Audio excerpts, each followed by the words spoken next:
Everyone, welcome to my channel. अब श्री कादिया और हम लोग स्टडी कर रहे हैं क्लास 6 क्लास की। यहाँ पर एनसीईआरटी की बुक है साइंस की और इसका हमने जूलॉजी और बॉटनी वाला पार्ट कंप्लीट कर लिया है।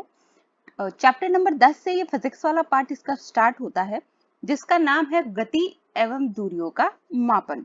यानी किस तरीके से हम गति और एक जगह से दूसरी जगह की दूरी का मापन करते हैं, तो ये सब चीजें इस चैप्टर में बताई गई है।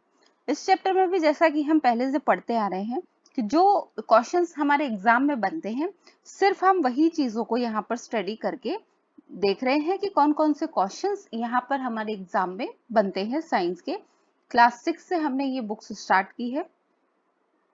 अब यहाँ से देखिए, मापन इसमें शुरू होता है लंबाई का शुरुआत में, कि मापन किस तरीके से किया जाता है। तो मापने के लिए हम कई तरह की विधियां यूज में लेते हैं। जैसे इस तरीके से हाथ से भी हम मापते हैं। कई बार हम मापने के लिए ये जो हाथ से मापन है, इसको हम कहते हैं बालिश्त, यानी 1 बालिश्त 2 बालिश्त। इस तरीके से हाथ से जो हम मापते हैं उसको बालिश्त कहते हैं। कई बार हम धागे का उपयोग लेते हैं, स्केल का उपयोग लेते हैं, जिसमें स्केल में मीटर और सेंटीमीटर में हम मापते हैं। मापने के लिए जो मानक स्टैंडर्ड है, स्टैंडर्ड जो चीज है वो कौन सी है, तो वो एसआई यूनिट होती है, जिसे हम कहते हैं अंतरराष्ट्रीय मात्रक प्रणाली, यानी स्टैंडर्ड यूनिट जो है एसआई यूनिट यहाँ पर कहलाती है। लंबाई की जो एसआई यूनिट है वो मीटर है।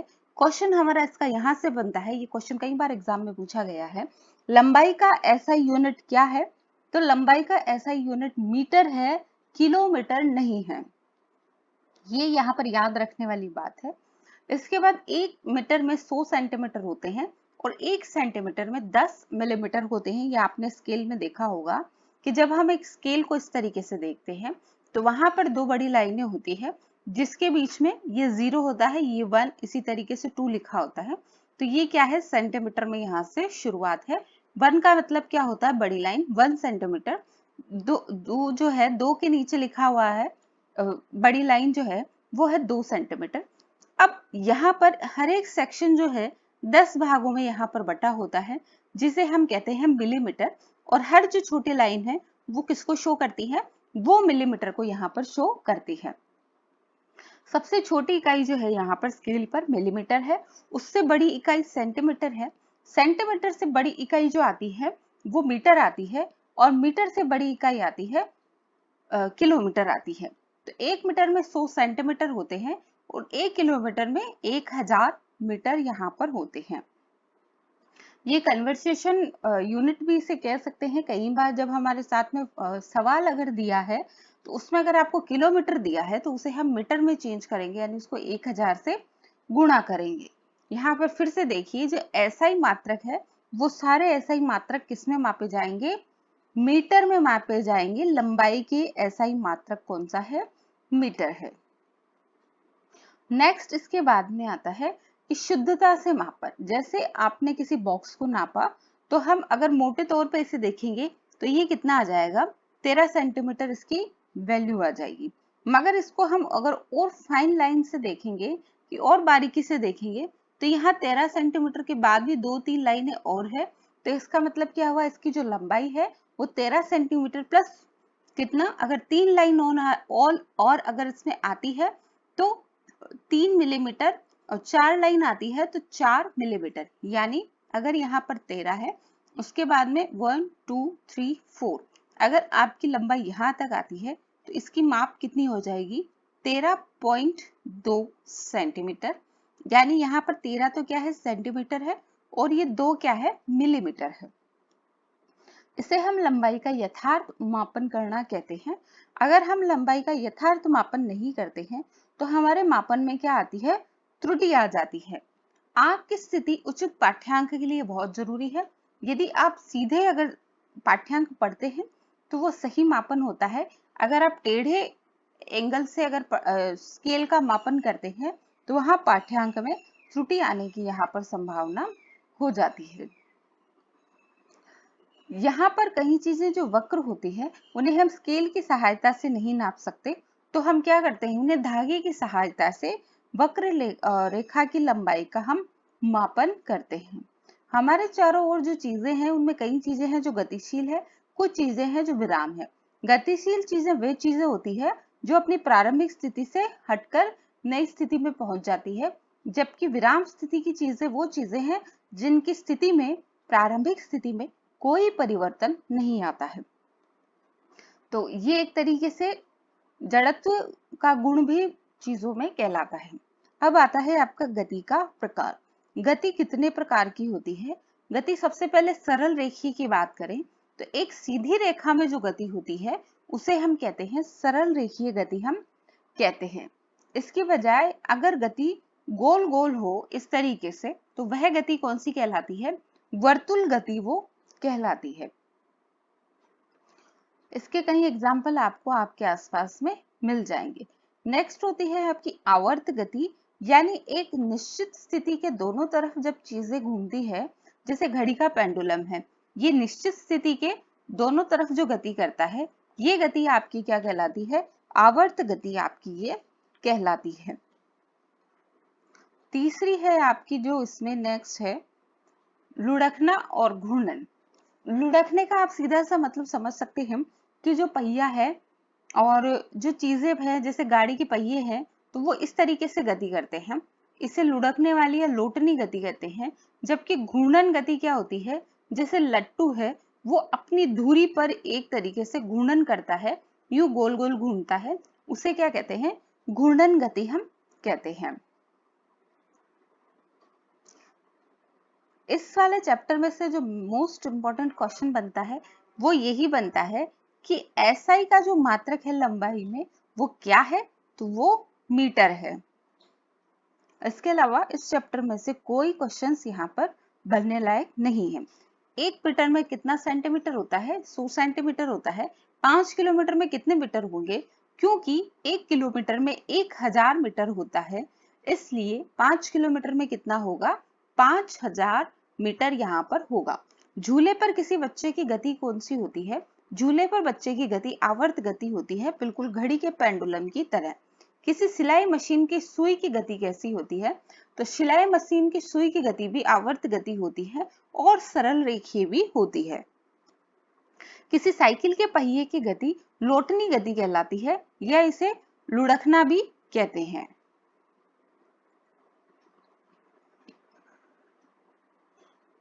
नेक्स्ट इसके बाद फिजिक्स का जो चैप्टर है वो है प्रकाश, छाया एवं परावर्तन। यहाँ पर हम ऑलरेडी पढ़ चुके हैं अपारदर्शी वस्तुएं वो होती है जिनसे हमें आर पार दिखाई नहीं देता, पारदर्शी वस्तुएं वो होती है जिनसे हमें आर पार दिखाई देता है, और पारभासी वो वस्तुएं होती है जिनसे हमें आर पार धुंधला दिखाई देता है। ये अपारदर्शी वस्तु का उदाहरण है। तेल लगा हुआ कागज जो है वो पारभासी वस्तु का उदाहरण है। छाया क्या होती है?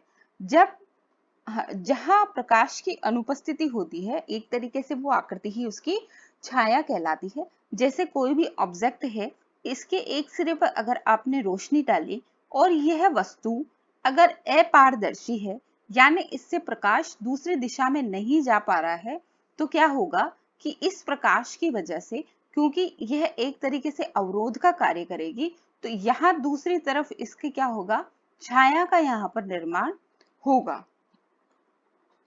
इसकी विशेष यहाँ पर कोई परिभाषा नहीं दी गई है। अपारदर्शी वस्तुओं में ही हमेशा छाया का निर्माण होता है। जहां से प्रकाश गमन नहीं कर सकता वहां पर छाया का निर्माण होता है। सूची छिद्र कैमरा। सूची छिद्र कैमरा जो है ये इस तरीके का कैमरा है जिसमें हमने बॉक्स के अंदर यहाँ पर एक और बॉक्स लगाया है, जिससे आप क्या है सूर्य ग्रहण के समय इसमें अपने प्रतिबिंब को आप देख सकते हैं। सूर्य ग्रहण के प्रतिबिंब को इसमें से देख सकते हैं। हमें सूर्य को सीधे कदापि नहीं देखना चाहिए, क्योंकि सूर्य की किरणें जो है वो हमारी आंखों को बहुत नुकसान पहुंचाती है। इससे आपके रेटिना यानी आंख का जो रेटिना है वो खराब हो सकता है। नेक्स्ट इसके बाद आपका आता है प्रतिबिंब। क्या होता है? प्रतिबिंब वही है दर्पण और परावर्तन। सबसे पहले हम परावर्तन की बात करें। परावर्तन क्या है? सिंपल सा एग्जाम्पल है कि परावर्तन अगर सामान्य भाषा में समझे तो चीजें हमें एज इट इज जो दिखाई देती है वो परावर्तन के कारण ही होती है। और विज्ञान की भाषा में हम बात करें तो यहाँ पर क्या है कि यदि कोई प्रकाश की किरण यहाँ पर एक जिस एंगल से आती है या जिस माध्यम से आती है, उसी माध्यम में उसी कोण से वापस परिवर्तित हो जाती है, यही क्या कहलाता है, प्रकाश का परावर्तन कहलाता है। इसमें कंडीशन क्या है कि जिस माध्यम से आई है उसी माध्यम से ये वापस लौट जाएगी उसी माध्यम में, और इसका जो आपतन कोण है उसका मान परावर्तन कोण के बराबर होता है। दर्पण में प्रतिबिंब का जो नजर आता है हमें, दर्पण में प्रतिबिंब वो किसके कारण आता है, वो परावर्तन के कारण ही हमें नजर आता है। क्योंकि दर्पण में क्या होता है कि प्रतिबिंब इस तरीके से चलता है और प्रकाश इस तरीके से चलता है और वो पुनः वापस उसी माध्यम में लौट जाता है। दर्पण से प्रकाश की किरण का परावर्तन यहाँ पर दिखाया गया है। इसकी क्वेश्चन आंसर में हम देखेंगे।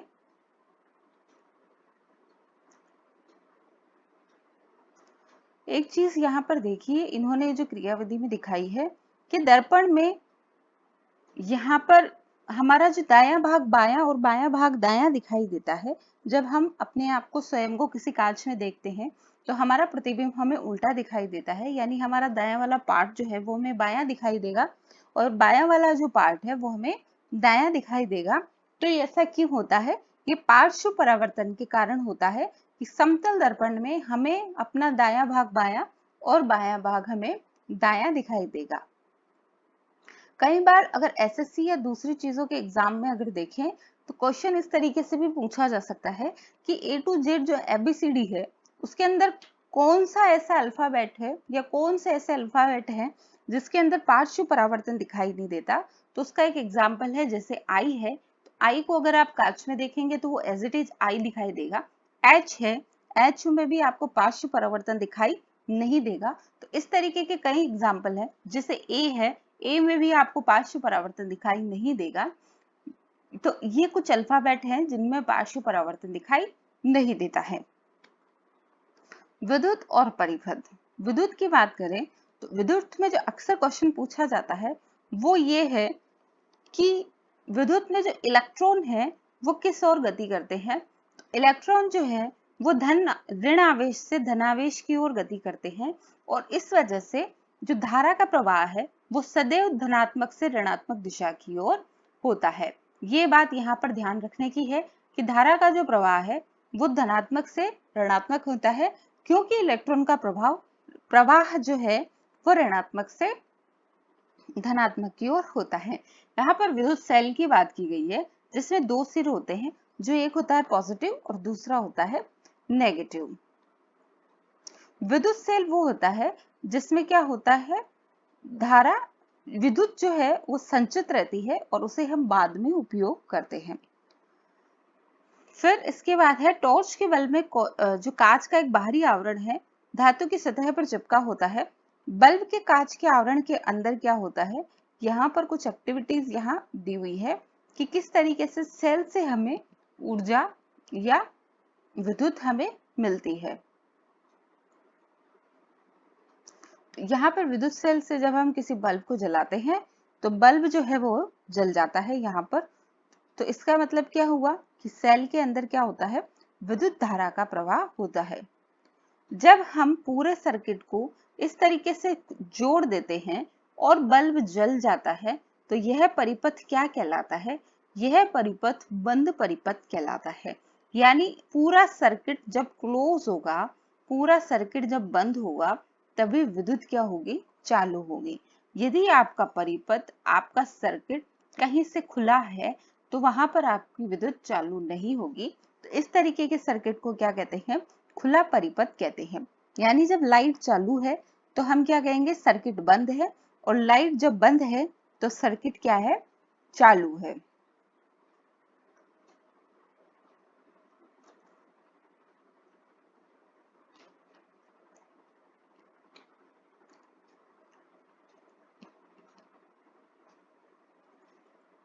नेक्स्ट इसमें आता है विद्युत स्विच क्या होता है। विद्युत स्विच एक ऑन ऑफ करने वाली युक्ति है यहाँ पर, जिसे हम क्या कहते हैं, विद्युत स्विच कहते हैं, जो कि हमारे बोर्ड पे, घरों में इलेक्ट्रिक बोर्ड पे लगी रहती है। कि हमने ऑलरेडी बात कर ली कि सर्किट बंद होगा जब हम कहेंगे कि विद्युत चालू है, जब सर्किट चालू होगा खुला होगा तब हम कहेंगे कि विद्युत बंद है। विद्युत चालक तथा विद्युत रोधक, कई पदार्थ ऐसे होते हैं जो स्वयं में से विद्युत का प्रवाह करने देते हैं, ऐसे पदार्थों को विद्युत चालक कहा जाता है। जबकि कई पदार्थ ऐसे होते हैं जो स्वयं में से विद्युत का प्रवाह नहीं करते, उनको क्या कहते हैं? विद्युत रोधक पदार्थ उनको कहते हैं। जैसे कि रबड़ है, कांच है, प्लास्टिक है, लकड़ी का गुट्टा है, ये सब थर्माकोल है, ये सब क्या है? विद्युत के कुचालक भी कह सकते हैं या विद्युत के अवरोधक भी इनको कहा जा सकता है। विद्युत के रोधक क्या होते हैं? अपने आप में से आसानी से विद्युत का प्रवाह नहीं करने देते। प्लास्टिक, थर्माकोल, बेकेलाइट, ये सब इसके उदाहरण हैं।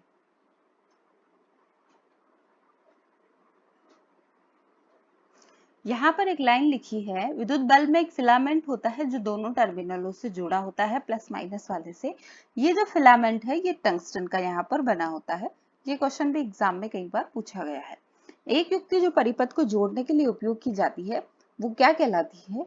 वो पूरा परिपथ जो है की कुंजी कहलाती है। यहाँ पर युक्ति जो परिपथ को जोड़ने के लिए काम में ली जाती है वो क्या कहलाती है? वो एक कुंजी कहलाती है, जिसे हम स्विच भी कहते हैं। एक विद्युत सेल में कितने टर्मिनल होते हैं? तो एक विद्युत सेल में 2 टर्मिनल होते हैं। एक तो होता है इसका पॉजिटिव पार्ट और एक होता है इसका नेगेटिव पार्ट। विद्युत धारा थर्माकोल की शीट से प्रभावित होकर नहीं जा सकती क्योंकि थर्माकोल क्या है? विद्युत रोधी है। विद्युत परिपथ बनाने के लिए धातु के तारों के स्थान पर जूट की डोरी को प्रयुक्त नहीं कर सकते, इससे विद्युत धारा का प्रवाह नहीं होगा क्योंकि जूट के जो तार हैं धागे हैं वो विद्युत रोधक है। विद्युत धारा धातुओं से प्रभावित होकर जाती है, ये कथन सत्य है।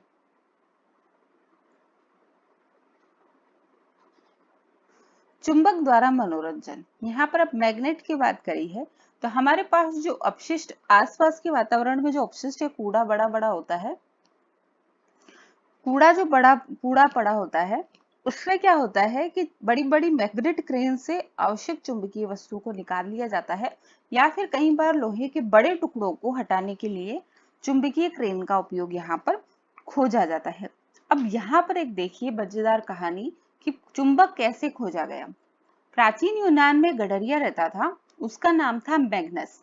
वह अपनी भेड़ों तथा बकरियों के झुंड को पास के पहाड़ों पर चराने के लिए ले जाता था। भेड़ों पर नियंत्रण के लिए वह अपने साथ एक छड़ी रखता था।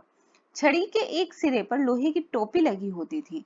एक दिन पहाड़ पर एक चट्टान के ऊपर इस छड़ी को उठाने में उसे बहुत जोर लगाना पड़ा, तो उसे बड़ा आश्चर्य हुआ। चट्टान छड़ी को अपनी ओर आकर्षित करती थी, तो उसने देखा कि ऐसा क्यों होता है। यह चट्टान एक प्राकृतिक चुंबक थी और इसने गडरिये की छड़ी के ऊपर जो लोहे की टोपी थी उसको आकर्षित कर लिया, और इसी के साथ ही ऐसा माना जाता है कि प्राकृतिक चुंबक की खोज हुई, यानी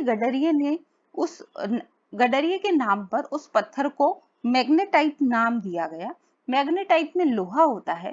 कुछ लोगों का विश्वास है कि मैग्नेटाइट मैग्नीशिया नामक स्थान पर सबसे पहले पाया गया और इसमें लोहे को आकर्षित करने का गुण होता है, जिसे हम सामान्य भाषा में चुंबक और मैग्नेट कहते हैं। तो चुंबक किससे मिलता है?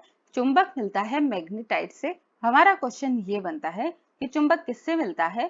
तो चुंबक मिलता है हमें मैग्नेटाइट से। ठीक है, नेक्स्ट इसमें आता है यहाँ पर कि चुंबक के क्या क्या प्रभाव है। तो यदि हम बहुत सारे पिनों को एक साथ जोड़ने की कोशिश करेंगे तो वो सब पिनें एक से एक चुंबक के साथ लटक जाएगी। इसका मतलब क्या है कि चुंबक में लोहे को आकर्षित करने के गुण होते हैं। परिभाषा के तौर पे बात करें तो जो पदार्थ चुंबक को आकर्षित करते हैं वे चुंबकीय पदार्थ कहलाते हैं, जैसे लोहा, निकिल, कोबाल्ट। जो पदार्थ चुंबक की ओर आकर्षित नहीं होते वे अचुंबकीय पदार्थ कहलाते हैं।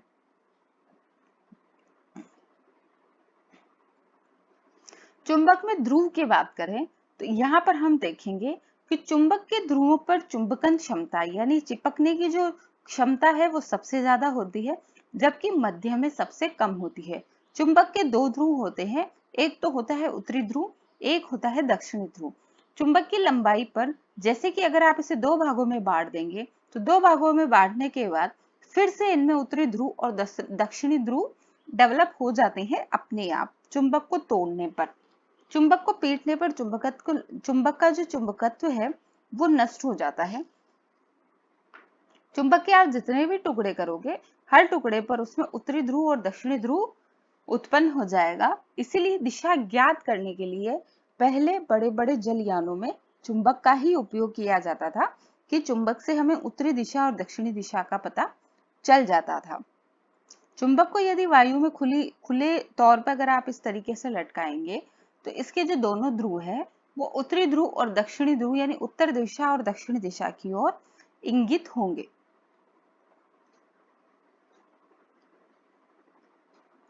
ये जो डायग्राम है इसे आप कंपास कहते हैं।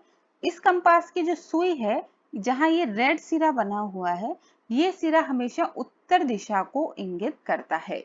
ये सिरा हमेशा उत्तर दिशा को इंगित करता है और ये कंपास हमेशा दिशा का ज्ञान करने में हमारे सहायक है।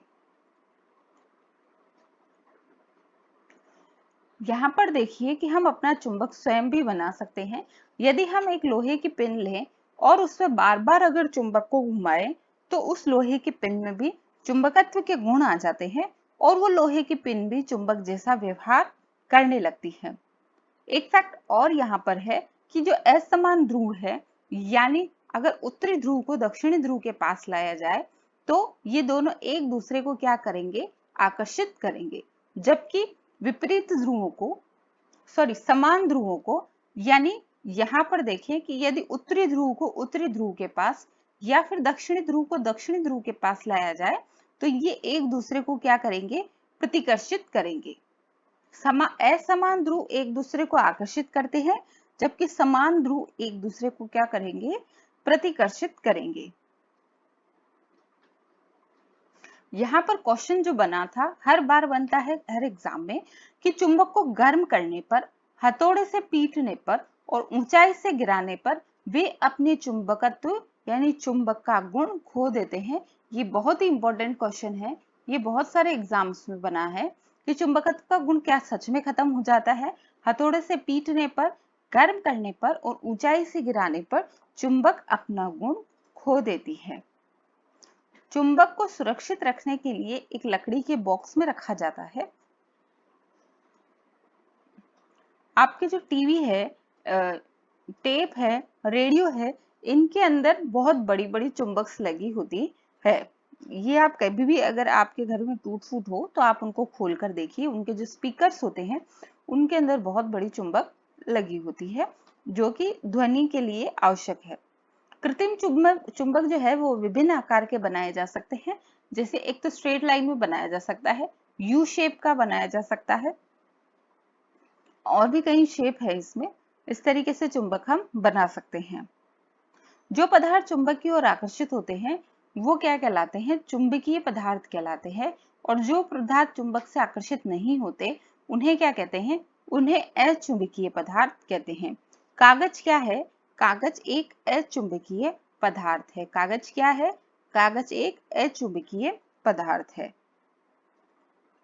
प्राचीन काल में लोग दिशा ज्ञात करने के लिए किसका टुकड़ा लटकाते थे, तो चुंबक का टुकड़ा वो लोग लटकाते थे। आजकल तो कंपास बन गया है। चुंबक के सदैव दो ध्रुव होते हैं, एक उत्तरी ध्रुव होता है और दूसरा होता है दक्षिणी ध्रुव। उत्तरी ध्रुव और दक्षिणी ध्रुव एक दूसरे को आकर्षित करते हैं, जबकि उत्तरी उत्तरी ध्रुव और दक्षिणी दक्षिणी ध्रुव यानी समान ध्रुव एक दूसरे को प्रतिकर्षित करते हैं। बेलनाकार चुंबक में केवल एक ध्रुव होता है, ये गलत है। चुंबक में सदैव दो ध्रुव पाए जाते हैं। कृत्रिम चुंबक का आविष्कार यूनान में हुआ। चुंबक के समान ध्रुव एक दूसरे को बिल्कुल प्रतिकर्षित करेंगे। लोहे का बुरादा छड़ चुंबक के समीप ले जाने पर इसके मध्य में नहीं, इसके ध्रुवों पर अधिक चिपकता है, क्योंकि ध्रुवों पर चुंबकन की क्षमता अधिक होती है। चुंबक सदैव उत्तर दक्षिण दिशा को बिल्कुल ठहराता है। किसी स्थान पर पूर्व पश्चिम दिशा ज्ञात करने के लिए कंपास का उपयोग नहीं किया जाता। कंपास का उपयोग उत्तर दक्षिण दिशा ज्ञात करने के लिए किया जाता है, क्योंकि कंपास की जो सुई है वो सदैव उत्तरी दिशा की ओर इंगित होती है।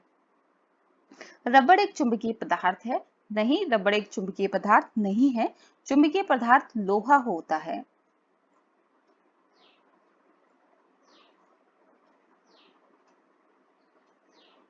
इसके बाद आता है आपका जल। जल क्या है? जल यहाँ पर खैर बताने वाली कोई बात ही नहीं है। जल हमारे डेली रूटीन में काम आने वाली चीज है। जल का हम बहुत ज्यादा उपयोग करते हैं। हमारे खाने पीने, नहाने धोने, दैनिक क्रियाओं में जल का हम अत्यधिक उपयोग करते हैं। जल नदियों में, झीलों में, नलकूपों में, कुओं में, जल टोटियों में, सब जगह हमको ये अवेलेबल है, हमें मिलता है। जल चक्र की बात करें तो जल चक्र क्या है? हमारे पृथ्वी का जो 2/3 भाग है, कितना? 2/3 भाग जो है पूरी पृथ्वी का, वो जल से घिरा हुआ है। इस जल का अधिकांश भाग किसमें है? समुद्रों में और महासागरों में है। इन समुद्रों और महासागरों का जल जो है वो खारा होता है, यानी ये जो समुद्रों में जो जल भरा है वो हमारे पीने योग्य जल नहीं है। एस.टी. कॉलरिज के द्वारा 1798 में कविता लिखी गई थी, rhyme of the ancient mariner, जिसकी पंक्तियां हैं, हर जगह जल ही जल, पीने के लिए कोई बूंद नहीं। यानी महासागर में यदि कोई जहाज भटक जाता है तो वहां पर उन्हें पीने लायक कोई पानी नहीं मिलता, क्योंकि समुद्र का जो पानी है वो अत्यधिक खारा होता है और उससे नमक बनाया जाता है। जल चक्र क्या होता है? यहाँ पर बड़े बड़े महासागरों से जब धूप की किरणें निकलती है तो वहां से जो जल है वो वाष्पन की क्रिया द्वारा ऊपर उड़ता है।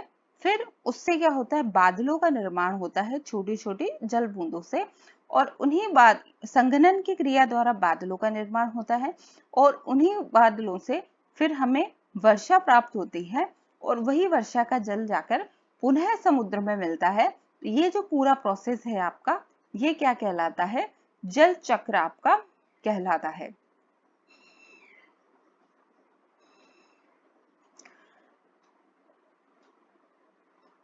जल वाष्पन में जो जल की छोटी छोटी बूंदों का निर्माण होते हैं उन्हें जल कणिका कहते हैं।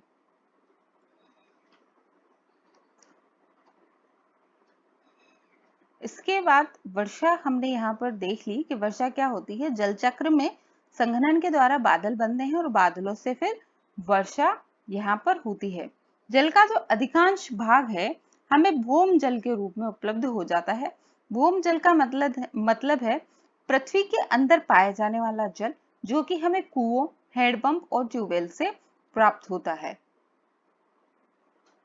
ये जल चक्र का डायग्राम यहाँ पर दिखाया गया है, जिसके अंदर देखिए आप अच्छे से देख सकते हैं कि पानी क्या है, जगह जगह से वाष्पन की क्रिया द्वारा ऊपर उठ रहा है, जिसकी वजह से छोटी छोटी बूंदें संघनन के कारण बादल का निर्माण कर रही है।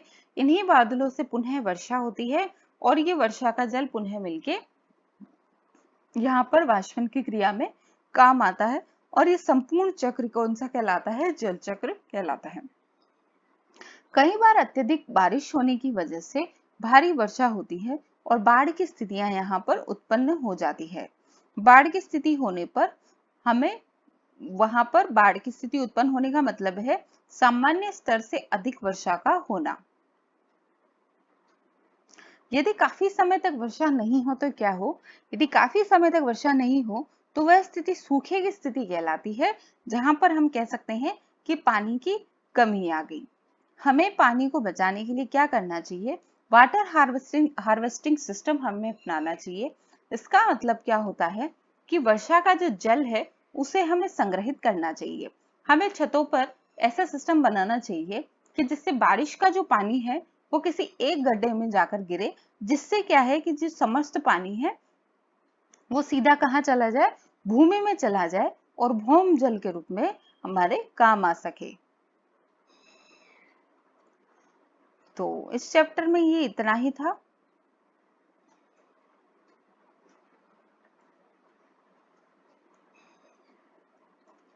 इस चैप्टर में ऐसा कोई क्वेश्चन नहीं है जो आपके एग्जाम में आने लायक हो। हमारे चारों ओर वायु की अगर हम बात करें तो वायु सामान्य तौर पे हम देखते हैं कि हवा हमारे जीवन के लिए, श्वसन के लिए हवा अत्यधिक आवश्यक है। वात सूचक क्या होता है कि जिस दिशा में हवा चल रही होती है उस हवा की दिशा को बताने के लिए वात सूचक काम में आता है।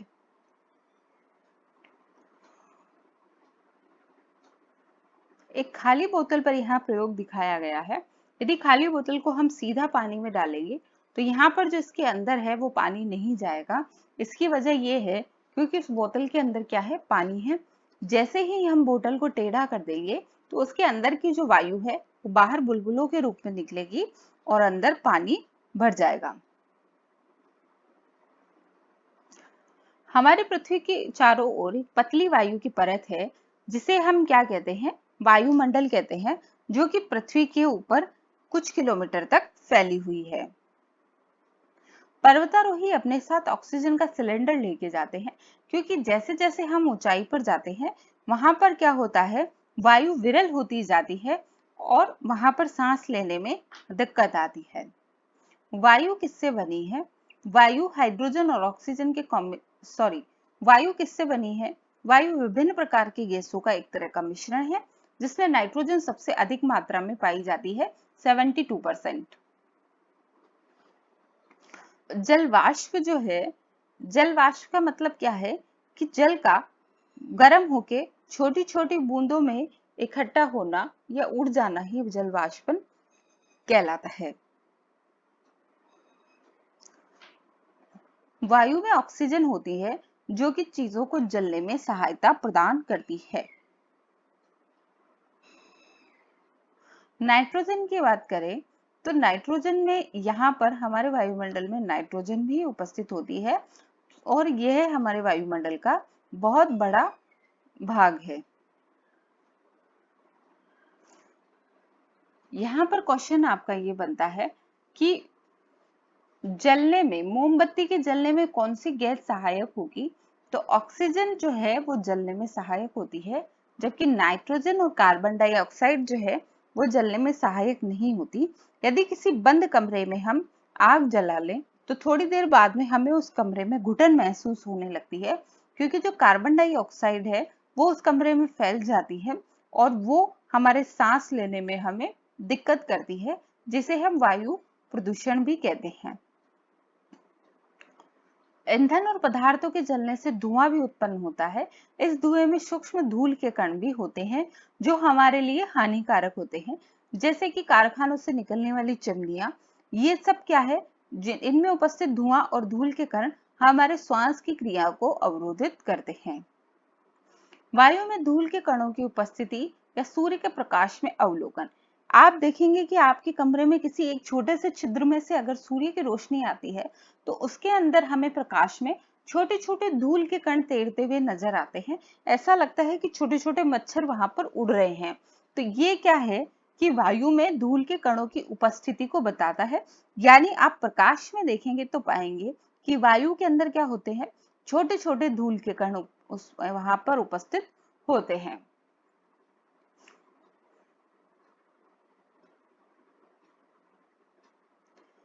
हमारे यहाँ पर देखेंगे एक साइकिल वायु की स्ट्रक्चर है। इसमें सबसे अधिक मात्रा में नाइट्रोजन है, फिर उसके बाद ऑक्सीजन है, फिर कार्बन डाइऑक्साइड, जलवाष्प और दूसरी यहाँ पर गैसें हैं। यानी वास्तव में दो गैसें मिलाकर 99% भाग बनाती है। शेष 1% भाग में कार्बन डाइऑक्साइड गैसें और जलवाष्प होती है।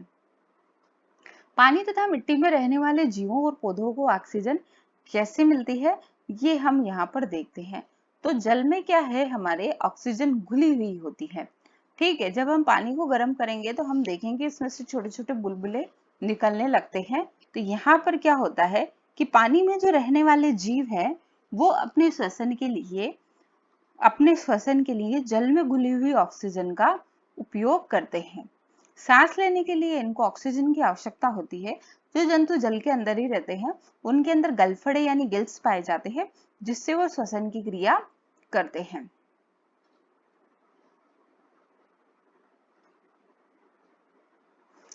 मिट्टी में भी वायु उपस्थित होती है। यदि मिट्टी के एक ढेर में हम पानी डालते हैं तो हम पाएंगे कि वहां पर बुलबुलों के तौर पर हवा निकलती है। वायुमंडल में ऑक्सीजन कैसे प्रतिस्थापित होती है? तो वायुमंडल में ऑक्सीजन में हमने देखा कि पौधे जो हैं वह प्रकाश संश्लेषण की क्रिया द्वारा ऑक्सीजन का निर्माण करते हैं और वायु में ऑक्सीजन के स्तर को बनाए रखते हैं। इसलिए हम कहते हैं कि अधिक मात्रा में पेड़ पौधे लगाने चाहिए जिससे हवा में ऑक्सीजन की मात्रा का संतुलन बना रहे। इसके क्वेश्चन आंसर हम यहाँ पर देखते हैं। पृथ्वी के चारों ओर जो वायु की परत है वो क्या कहलाती है? तो वो वायुमंडल कहलाती है। हम हरे पौधों को भोजन बनाने के लिए वायु के अवयव की आवश्यकता होती है। वायु के कौन से अवयव की आवश्यकता होती है? तो पौधे जो हैं वो वायुमंडल के कार्बन डाइऑक्साइड को ग्रहण करते हैं तथा वहां से ऑक्सीजन का वापस निर्माण करते हैं प्रकाश संश्लेषण की क्रिया के द्वारा। कचरा संग्रहण एवं निपटान। हर घर में कचरा उत्पन्न होता है। जो भी चीजें वेस्ट में जाती है, जो हमारे काम नहीं आती, उसे हम कचरा कह देते हैं। कई सफाई कर्मचारी कूड़ा एकत्रित करके ट्रकों द्वारा निचले खुले क्षेत्रों में, जहां गहरे गड्ढे होते हैं, वहां जाते हैं और वहां इस कचरे को डालते हैं, जिसे कहते हैं भराव क्षेत्र।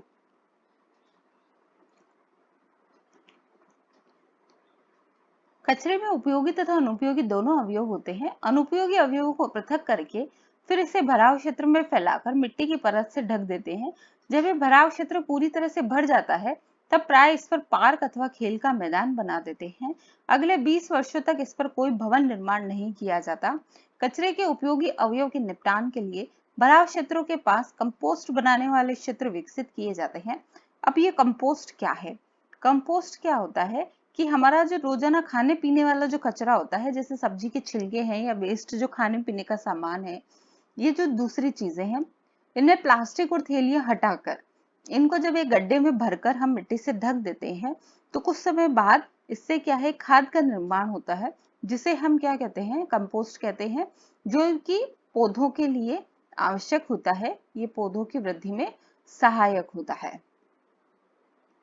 पत्तियों को जलाकर नष्ट नहीं करना चाहिए, क्योंकि उससे हानिकारक गैसें उत्पन्न होती है और इन हानिकारक गैसों से वातावरण दूषित होता है। जो खाद हमें मिलती है कंपोस्टिंग, वो पौधों के लिए बहुत सहायक होती है। यहाँ पर अब नेक्स्ट इस चैप्टर में हम देखेंगे वर्मी कंपोस्ट क्या होते हैं। वर्मी कंपोस्ट होता है लाल केंचुओं की सहायता से कंपोस्ट बनाना। इस विधि को कहते हैं वर्मी कंपोस्ट या कृमि कंपोस्ट कहते हैं। इसमें क्या होता है, मिट्टी में केंचुओं को छोड़ दिया जाता है, क्योंकि केंचुआ क्या मिट्टी खाता है, तो मिट्टी खाने के बाद वो अनावश्यक पदार्थ जो उसके शरीर के लिए जो आवश्यक नहीं होते, उन पदार्थों को शरीर से बाहर निकाल देता है, जिस वजह से जहां पर वो रहता है वो मिट्टी क्या हो जाती है, उपजाऊ हो जाती है। तो इस तरह की जो उपजाऊ मिट्टी है उसे हम क्या कहेंगे? वर्मी कंपोस्ट कहते हैं।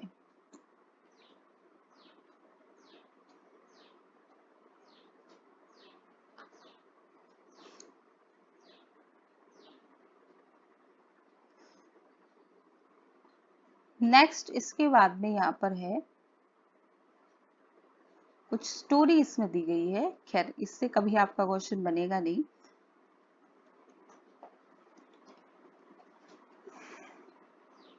कागज का पुनर्चक्रण। कागज, अगर आप अधिक से अधिक अपने सामानों में थैलियों की जगह कागज उपयोग करते हैं तो कुछ समय बाद क्या है कि ये जो कागज है वो जमीन में जो है